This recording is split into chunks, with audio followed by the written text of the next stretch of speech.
Hello folks, Denobi2 here.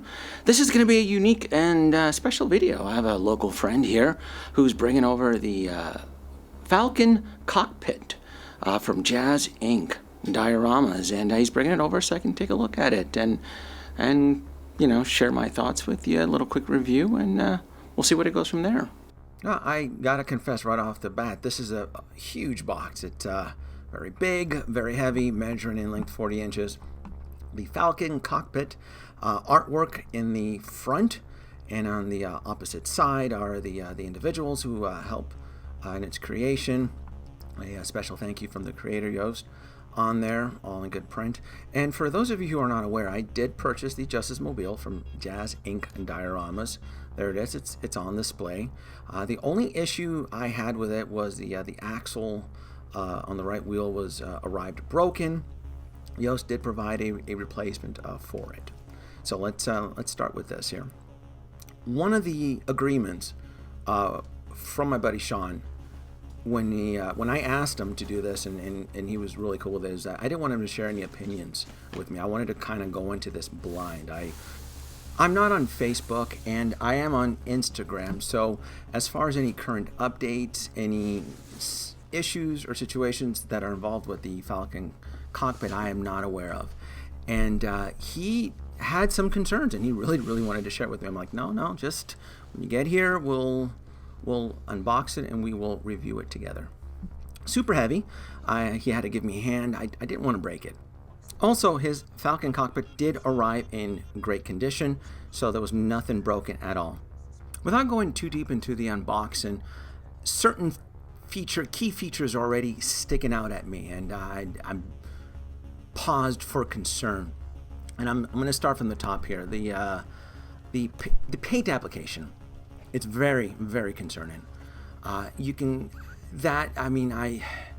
a collector, as a longtime collector, certain things always tend to stick out, and something like this is very concerning. I sense no love in this. The paint application, the way it was painted, the materials that were used, it's concerning. It's not good. It's not good at all. The other big thing is the screws in the front. Oh my God, right here. No, that's a no-no. That is a big no-no.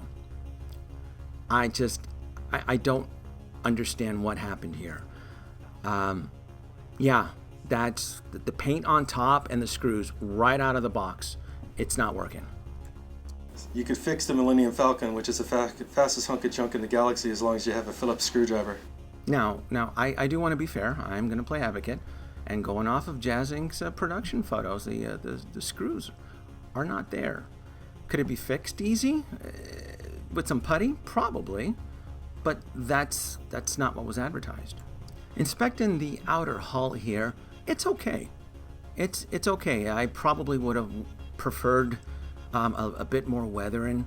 The detail, zooming in really doesn't help. There is imperfections on the outer hull that probably could have been improved with a better mold or casting. Looking around it there, I'm gonna flip it around here. I'm just inspecting it, just kind of looking around, trying to get that first impression, trying to essentially what jumps out at me. I don't really want to go with a magnifying glass, but what is jumping out at me? That's pretty much what I'm looking for right now. And this is how it came packaged from JazzInc, right? No, this was a little bit different packaged. It was more, everything was specifically in the boxes. Okay. This was in the big box. Okay. This one here, and everything was pretty much contained in these two boxes. Okay. All right, and that is the base. This is the base that would go underneath the actual cockpit. And I gotta say, it's very simple. It is a simple design, but it will do the job. The only concern on this one would be is that it is a two-man job. You will need some help to plug in the actual power cord, and you want to make sure it's aligned perfectly. I don't know if there's going to be any type of wear and tear as far as moving it back and forth. That is the speaker port right there.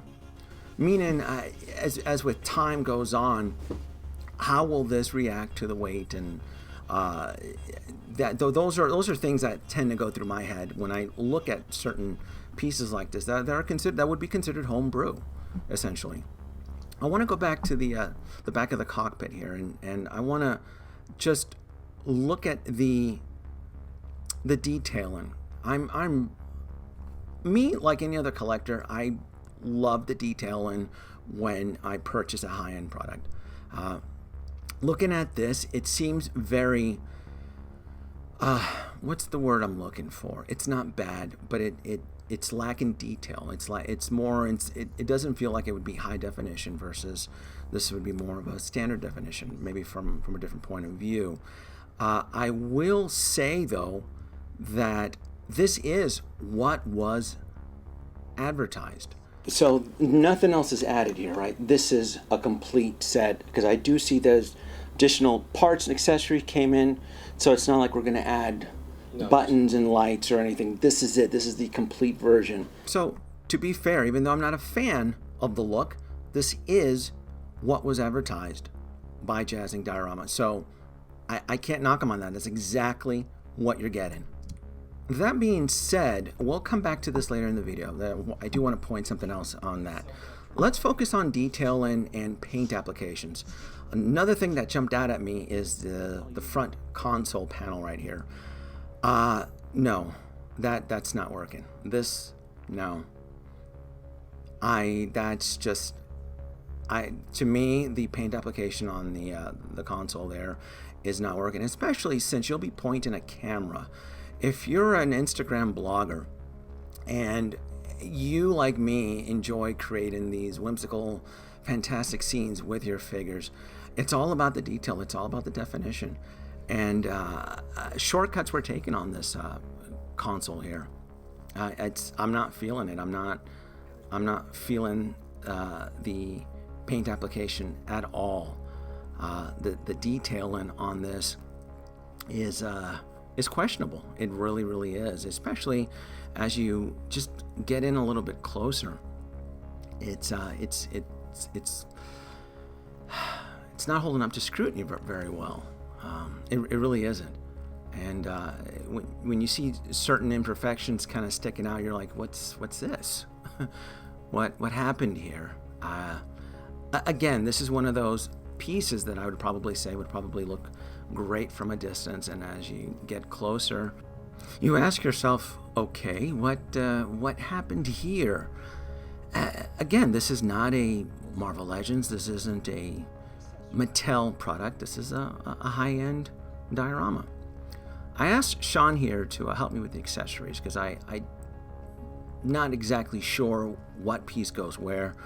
He's a little bit more familiar as to adding the components and the gears and the pulleys and so forth. And I just wanted to kind of zoom in on it just to see the steering wheel there. I guess I don't know. I was expecting just a bit more weathering. I really, really was, especially the paint right there. I look at shots like this and I'm just like, man, that just kills the illusion. That really does, especially for what he's asking for this as far as the price point. It's just, I don't know. It's yeah. Now I will give him credit on the chairs. The actual weathering and the paint application to the chairs are great. I think the chairs look fine. The center knob console bars look fine. The steering wheels look a little bit too clean. Maybe a little bit more detailing. Probably would have been in order. The last accessory piece is the door, the back door, and I'm gonna let him explain how that works. Right. So you got the magnet right here in the back bottom. What bothers me in this scene here is this actual edge. Yeah. I would have preferred a sliding panel door. And it's thick enough too, where it could have been slid back and forth. Yeah. And I think if you look at the Hot Toys one, that one slides in and out. I want to say the Hot Toys probably did slide in and out, yeah. And yes, going into the archives, back in 2015, I was able to capture footage, and it's there. The actual Hot Toys version did have the slide-in panel. That was one of the things I really wanted to check. And you're probably, and like I said, I want to be fair, but as hot toy collectors, we are going to compare the Falcon Cockpit to the Hot Toys prototype version. That's all we have. That is the version that was advertised in 2 conventions. You can see the slit right there. So yeah, I'm going to use it. I'm going to use it as a comparison. The actual paint application and the sticker, it doesn't bother me. Honestly, I would have preferred to have the door slide in and out. So Sean, you were telling me what we haven't really lit the cockpit yet. We haven't attached the canopy yet. Just point out a couple things that tend to bug you so far. One of the things that bug me the most is mostly the side paneling here. It's not to Canon at all on either side, and especially the floor. The floor itself should be grating. This is just unfinished casted molding. So when you say grading, it should be like a ramp up. Is that what it is, or because I know there's multiple steps down here? Yeah, no, but it should be like almost like a graded floor, like a floor, you know, that holds grate like a metal grate. Oh, I see what you're saying. I see. Yeah, and it's actually black. I see. It's not a metal grate. The floor should be black. Gotcha. Almost like the Falcon cargo hold. Yes. It's like that grating. That's what the floor of the Falcon is in the cockpit. But here, I mean, there's switches, lights, all things that are supposed to be all up in here that are not even there. Then it's supposed to be illuminated. Yeah. Do we know what version of this? Is this what Empire Strikes Back? Is this New Hope? Is this Return of the Jedi? Or is it just more of a neutral where we pick and choose what suits the fans? I guess is what I'm. I don't think he ever came out and said. I don't think so either. And of course, playing advocate, since I'm going to be using the Hot Toys version as a reference, the panels on this particular prototype did not light up. And the flooring did not have the details that Sean pointed out. So in this situation here, JazzInc gets the points regarding the details. If I'm going to use the Hot Toys prototype, then I have to call it where it is. All right, let's take a look at the canopy here. Let's see what the story is on this here. Of course, you know, in me, you can imagine what already sticks out. The detailing. I want detailing and something else, of course. I don't know what to say, but I don't like the exposed screws because as a Instagram photographer, things like this will dispel the illusion. It kills the magic for me. So I would have rathered maybe glued plexi mold, but I don't know what the logic was with these screws, but I can look a blind eye with the lack of detail on these panels, but these screws right here are driving me bonkers. They just are. So Sean did disclose that he did remove the plastic panels before the visit. He says that you'd have to unscrew the components there to remove the panels. So apparently there was a situation with the adapter and actually powering the unit. That was a big issue with U.S. consumers. I'll let him explain it. Because the one that came with it, Yeah, it was bad? it was the wrong voltage, and so when I turned it on, it goes. Oh, no. I got a video of it. I can show you.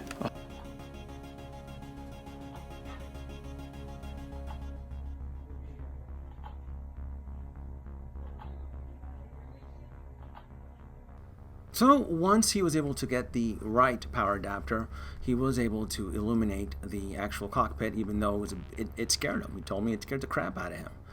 So with the unit powered up, it still looks okay. It does. Again, as you zoom in, the detailing to me, in my honest opinion, kills the illusion. I want to say it's lacking more lights, especially the sticker right there. I don't know what happened here. The little light modules aren't aligned. This right here, it sucks. This right here, this little corner right here sucks, and it's things like this that stick out to me, because again, if you're pointing a camera and you want to upload a photo, I don't know, on Instagram or Facebook, that's the things that, it's little knickknacks like this that tend to stick out, that just doesn't work. And I want to say that this control panel should have a lot more lights, especially that center view screen right there. This is the DX version, Sean explained to me, and I'll put the cockpit on, not the cockpit, the canopy on. See if this makes it, attaching it here, so forth. There is light leaks. There is certain angles from the back where the actual light tends to leak. It's not good. It is concerning. It could be better. This reminds me of like my Doc Hawk review. Just don't take shortcuts. This could still be a phenomenal product. It's just you have to go the extra effort. I will say though, putting the actual figures in, I mean, it looks cool. Putting Leia, Luke, C-3PO, it does really looks nice. But again, when you're putting high detail 1/6 figures into a diorama that's not up to the same level as the characters, it helps to kill the illusion. Now, I did find the sound effects very entertaining. I thought they did a great job on the sound effects, and I'm going to talk over the sound effects so that the video doesn't get hit with a copyright strike, as I'm assuming that these sound bites were pulled directly from the film, and in some cases the audio will tend to signal the video or YouTube that I'm uploaded, a scene from Star Wars. Now, the back panel, let's go back to the back panel. Remember this right here? I did find something that was a little bit off with this panel. Now, this is the DX version, and I thought that these panels illuminated at some point. And going off of his production photos, at one point, light did actually illuminate or bleed to kind of help give it that illusion. So that was not delivered with this version of the cockpit. So again, I don't know if he disclosed it or if it was a shortcut, but it's not here. Also wanted to point out that the outer ring from the back of the cockpit does pop out. So if you do want to display Han and Leia or any other characters in the back to have the light shine in, that is presented with this version. And we are at the end of the video, and I want to give a special thanks to Sean for letting me do this review. As busy as I am in my life right now, I really do try to make an effort to look out for the community, for the 1/6 scale community, and for the Hot Toys community. And I always say that if you're a big company, or even if you're a small company, if you're going to do something, do it right. Try not to take shortcuts. This can still be a great product. It's not for me, but that doesn't make it bad. It still has potential, and it can still be improved. So that being said, I thank you for watching. Like, subscribe, leave your comments below. Denobi2 out.